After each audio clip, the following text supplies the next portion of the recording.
everybody, good morning. Welcome back to another edition of Crafting and Crime Daily, the show where I can talk.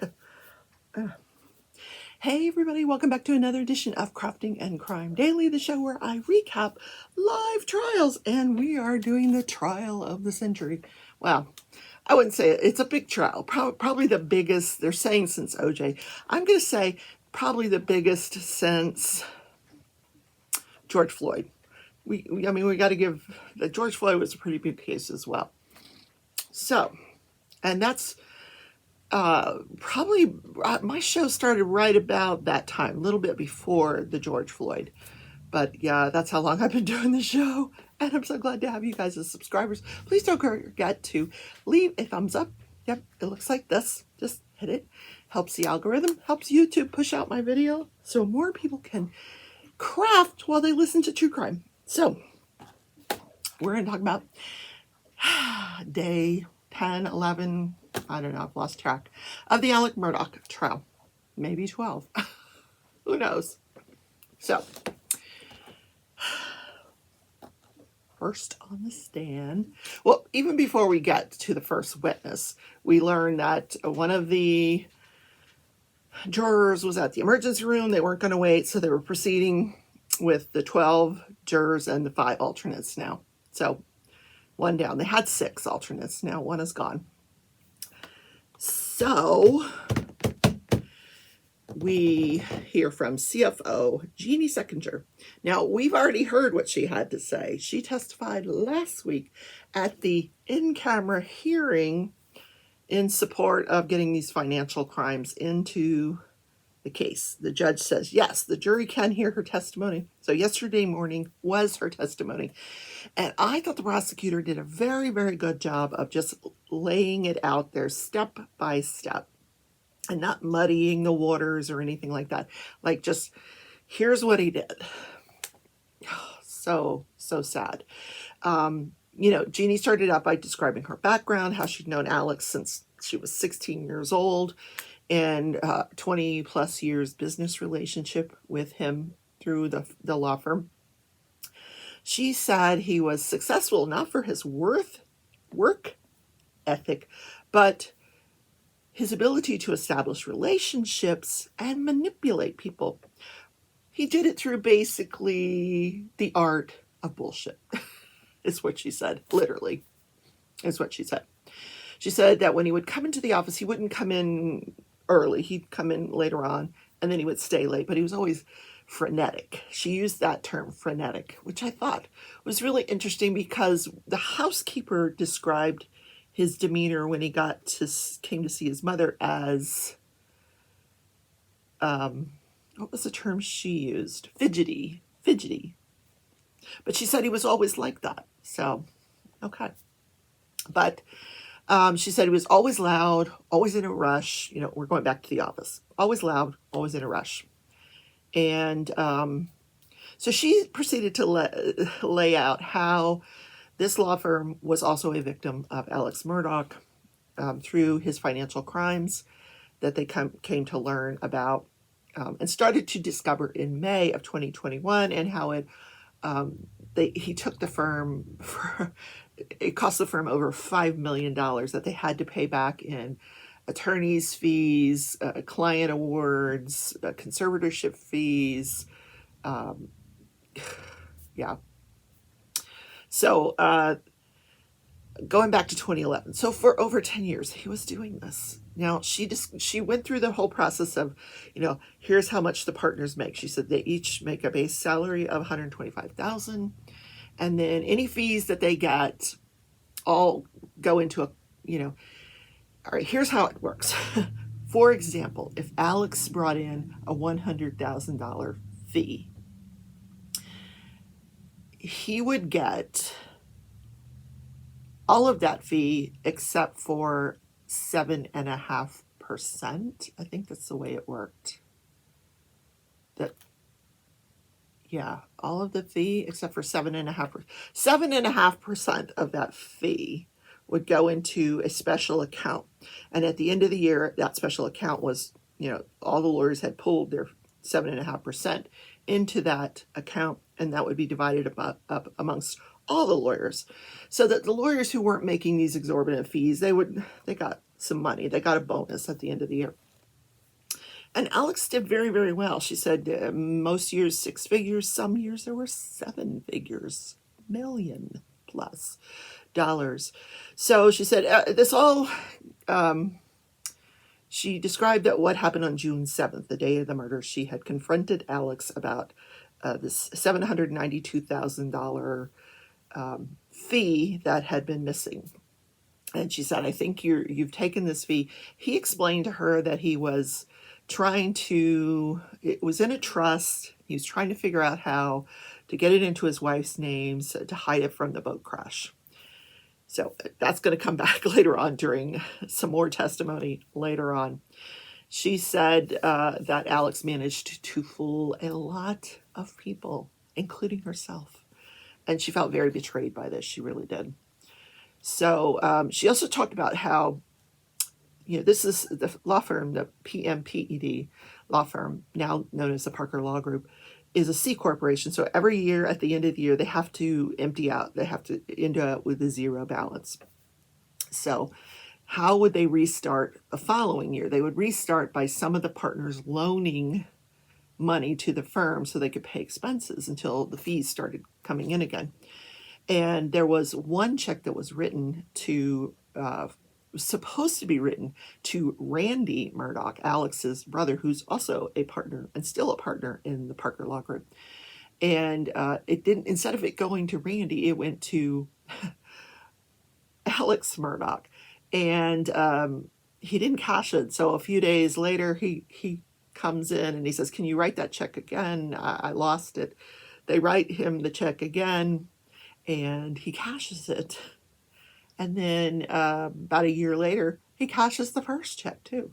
So each check was $120,000. But she said he did repay that. And she said it was not unusual for the partners to have personal expenses on the credit cards and, little minor loans and things like that. And it was just taken out of their fees at the end of the year, or out of their check at the end of the year. So that was not unusual. But what he was doing was very unusual. So she described these fake forge accounts. Now, my sister, I ate a poppy seed muffin today. I think I have poppy seeds in my teeth. I know that's terrible. You can tell I'm better because I'm not dribbling my coffee. So my sister was asking me about this. What is this forge account? Forge is a company that sets up annuities. For example, and the best way I can describe this is if you were to win the lottery, you would have a choice.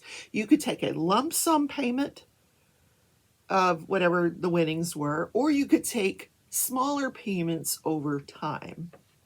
And it's usually better to take the smaller payments over time. So the way these annuities work is, for example, you have one of Alex's clients' name was Hakeem Pinkney. Hakeem Pinkney was a football player who got into this horrendous accident. His mom was driving and he was a passenger, and he ended up paralyzed from the neck down. So this is a guy who's going to need medical care for the rest of his life. He ended up on a respirator. He could not live without this respirator.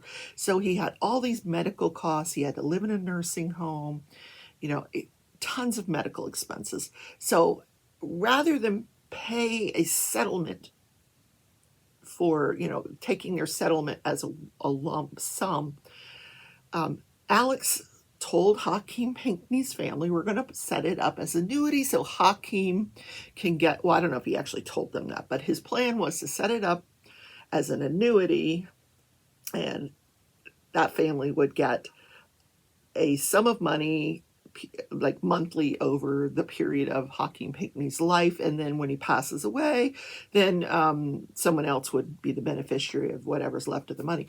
But and Hakeem Pinkney actually did pass away very shortly after the settlement, when it was discovered that his respirator became disconnected in the nursing home, and there was another wrongful death lawsuit.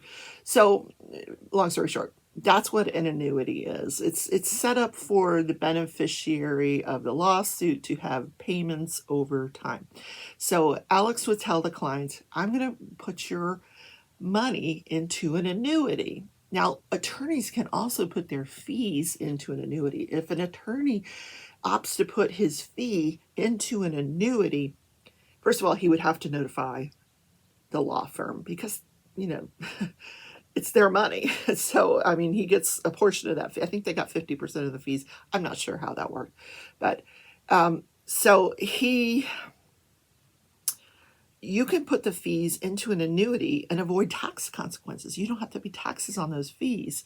And you can set it aside to inure when you're 65 years old. So when you become 65, you get that fee and you have to pay taxes. So a lot of attorneys would do that, but that's not what he was doing. Instead of going to the real Forge consulting company that has the ability to set these annuities up, he created his own account called Forge, but it really was his account. It was Forge DBA Alex Murdaugh, or Alex Murdaugh DBA Forge. So he would tell everybody, I mean, or, you know, other attorneys, yeah, I'm sending the money over to Forge to put into annuity. And, you know, if they saw the check, it was made out to Forge. They would make out checks to Forge, send them over to Alex thinking that he's going to Forge and setting up an annuity. He was putting it into his fake Forge account. Yeah. So before the jury yesterday, this CFO went through each and every check that they found that had been made out to Forge and that they had to pay back, you know, what they had to pay back to the client, and the fact that each and every one of them was theft from the law firm. And this, like I said, it amounted to over $5 million, because that was just one scheme. Then she talked about the other scheme where he was taking money and putting it into Palmetto State Bank with the help of Russell Laffitte, who's already been convicted in federal court for bank fraud having to do with all of this scheme. So, and here's what I want to say about these financial crimes, because there's a lot of questions like, why are they coming up now? Why hasn't he been tried for these financial crimes? What's going on? He's got 99 other charges in state court, South Carolina state court, the state of South Carolina versus Alex Murdaugh for financial crimes. 99 other charges pending. The state opted to try the murder charges first and then the financial crimes. Federally, they are still investigating and have not charged him yet, but I think those charges will be coming. So, and I heard a commentator yesterday say that in the South Carolina court system, if you are convicted of 3 crimes, 3 felonies, it's like a 3-strike thing. You automatically get life without parole. So all they need out of those 99 are 3 convictions, and he would be serving life without the possibility of parole. So even if he, you know, for some odd reason gets, and it could happen because, frankly, I'm not convinced that he committed these murders. They haven't shown me enough evidence that I'm beyond a reasonable doubt that he did it. I still have a reasonable doubt. So if he gets found not guilty, he's still facing 99 other charges. He's not going to leave jail anytime soon, folks. And then if you're to get off on all those charges, he's got the federal charges. And his buddy Russell Laffitte, the founder and president of Palmetto State Bank, has already been convicted of bank fraud associated with these schemes. So the next person on the stand was Ronnie Crosby, also a partner at the Partner Law Group, the Parker Law Group, formerly known as PMPED. And he described his relationship with the Murdaughs, and he was very close to them, very close to the boys, Paul and Buster. He talked a lot about Paul. He became tearful at one point because he actually went out to the murder scene that night, and he had made plans with one of the other partners. They were going to go out and clean up the feed room, and he said he couldn't do it. There was too much biological material, is what they're calling it. And he started crying, and then Alex starts crying, and yeah, everybody's crying. Couldn't do it. So he said he became aware of the issue with the $792,000 fee in May of 2021, a month before the murders. And his feeling was that Alex was not stealing the money, that Alex was just trying to hide the money from the boat crash. He said, Alex is facing this $25 million lawsuit associated with the boat crash, and he was, they're thinking he's panicking, he's trying to figure out what's going on with this boat crash. And when he found out that Alex had suggested he was attempting to hide the money from the boat crash, his response was, "Oh, hell no." No. Oh, F no. Oh, F no. No, it's not, we're not condoning that. It's illegal, it's unethical, and it could put this firm in real jeopardy. So, no, you're not hiding that money. So, here's the most important thing about his testimony. He was played the tape, the Snapchat video. He got to see that and hear it, and he was asked to identify the voices that he was hearing on that tape. And when the video was completed, he said, "I hear Maggie Murdaugh, Paul Murdaugh, and Alex Murdaugh." So he is the third person to identify Alex's voice on a video that was Snapchat video that was taken at 8:50 p.m., minutes before when they think these two were murdered. Minutes. And just, 5 to 10 minutes before Alex says he left to go visit his mother. So Alex was not taking a nap. He was out at the kennels. Definitely out of the kennels. I mean, 3 people have put him there now at 8:50 p.m., right before the murders. That's pretty strong evidence there. Why am I not convinced? I think he had something to do with the murders. Do I think he actually committed the murders? I'm not convinced. I know, I'm in the minority. I think there's somebody else involved. I really do. But I'm probably wrong. I don't know. I don't know. I'm not from South Carolina, I'm told that guns are like a part of life in South Carolina. So could you have a 12 gauge and a 300 blackout in one arm and a 12 gauge in the other, and shoot and then I guess. I don't know. The jury will know. And they'll, that's why you get a jury of your peers, because I'm not one of his peers, so I wouldn't know. So, and that's something they're going to have to figure out. Could he have used 2 different weapons within seconds of each other to kill his wife and son? Then they put a forensic scientist on the stand who works for the South Carolina Law Enforcement Division. Her name was Megan Fletcher.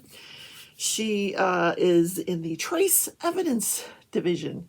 She tested the raincoat. So here, I'm so confused about this raincoat tarp issue. So apparently they are 2 separate objects. Ms. Smith, the caretaker, says she saw a tarp that was bundled up and could have been carrying something, and that when he came in, he draped that over Miss Libby's rocking chair. Now, when they searched the home, they found the tarp, and then they went upstairs and in a closet found this raincoat. So both of them were collected, the tarp and the raincoat. Now, when she testified, apparently she testified that she, that's the tarp that I saw. But then when she was shown the bundled up raincoat in the closet, she said, yes, that's consistent with what I saw him carrying. So did she see the raincoat? Did she see the tarp? Who knows? But, and they didn't test the tarp for gunshot residue. Didn't test it. But they tested the raincoat. The raincoat had gunshot residue on the inside and the outside of the surfaces of that object. This woman also tested Alex's t-shirt that he had on, during the interviews and right after the murders, his shoes and his shorts, and there were gunshot residue on all three. She said his shirt felt, talk, Rebecca. His shirt smelled freshly laundered. She goes, usually when I get stuff in there, it smells like mildew. And she goes, this thing smelled freshly laundered. I could smell laundry detergent. It had some old stains on it, but it was pretty clean. But she did explain on cross-examination that gunshot residue is not biodegradable. So if you wash something, you could still have gunshot residue on. It just doesn't go away. It could be there for years. The defense asked her, could it be there for thousands of years? She goes, well, I don't think that's ever been tested, so I couldn't say, but it will last a long time. And the way you can get that gunshot residue on you is by either being near a scene where the gun has gone off, or you touch something, you touched an object that had gunshot residue on it. Maybe you picked up a cell phone. I mean, who knows? So there's a lot of ways. So does it really have any meaning? I don't know. When you're in a household where you're firing guns all the time, is it unusual to have gunshot residue on your clothing? Probably not unusual. So yeah, that's where we left off. So one of the questions I got from a subscriber was, what's with all the evidence and the packaging and the unpackaging and, and why is that not done ahead of time? And it's incredibly boring. I get it. But the jury needs to see this object. And the reason they're showing it in the packaging being unpackaged because they need to show the jury that the chain of custody was maintained, that it was collected at the scene, that no one's been in that package since it was collected. Then they proceed to open the package for the first time since it came out of the lab, because they collect it at the scene, then they get it to the lab does their testing, packages up, puts a label on it and seals it with a date and time, and if that seal is ever broken, then we know the chain of custody has been broken and somebody may have tampered with that evidence. So all that has to be shown in front of the jury, unfortunately, and it takes time. They're on 400 plus pieces of evidence so far in this case. That includes videotapes and different things, checks from yesterday. All the checks came into evidence. Yeah. So it's incredibly boring, and I usually skip that. Fast forward. Because it's so boring. Yes, here's the gun. It took me 10 minutes to unwrap it. And here's the gun, and then they put it back in, and yeah. And then the jury can actually take that evidence. They have that evidence usually, unless it's massive like this, back into the jury room, and they can actually look at it. Now, the guns, they can't. The guns, no. But everything else, they're going to look at that raincoat. I guarantee you. They're going to be like, ooh, raincoat. Yeah. What do we make of this? I can't make heads or tails of that raincoat issue. Okay, let's go. Let's see what's on the calendar for today. Yes. Okay. We have part 1 of a story. This is the murder of Irene Garza. It's a cold case that was cracked. We're going to do part 1. We're going to talk about the crime. 2nd grade teacher and former beauty queen Irene Garza left the home she shared with her parents on April 16th, 1960, to go to confession at Sacred Heart Church in McAllen, Texas, where she attended daily mass. When she still hadn't returned by 3 a.m., Garza's distraught parents called police to report her missing on April 18th. A trail of evidence, including Garza's purse, her left shoe, and the lace veil she wore to church, were found on the side of McCall Road, launching one of the largest search parties the Rio Grande Valley had ever seen. 3 days later, Garza's body was found in a canal where her belongings were discovered. She had been beaten, raped, and suffocated. Any evidence her attacker may have left had been washed away in the time before her body was discovered. The crime was the start of one of the longest cold cases in U.S. history. Despite the almost immediate emergence of a suspect, it would be 57 years before Garza's murder would face the consequences of that brutal crime. And we're going to do part 2 tomorrow. So that's the show for the day, guys. I hope you enjoyed, and I look forward to seeing you tonight for Craft With Me Wednesday. Not sure what I may get the. I am so obsessed with this Grafgan that I'm doing. I may just bring it back over here. It's over there. It's on. I have it on a special on my puzzle table. So I may bring the puzzle table back here and work on that while I chit chat with you guys tonight. So that will be at 6:30 p.m. Central Time. I hope to see you there. If not, I will see you tomorrow in Crafting and Crime Daily for more of the Alex Murdaugh saga. Love you all. Bye.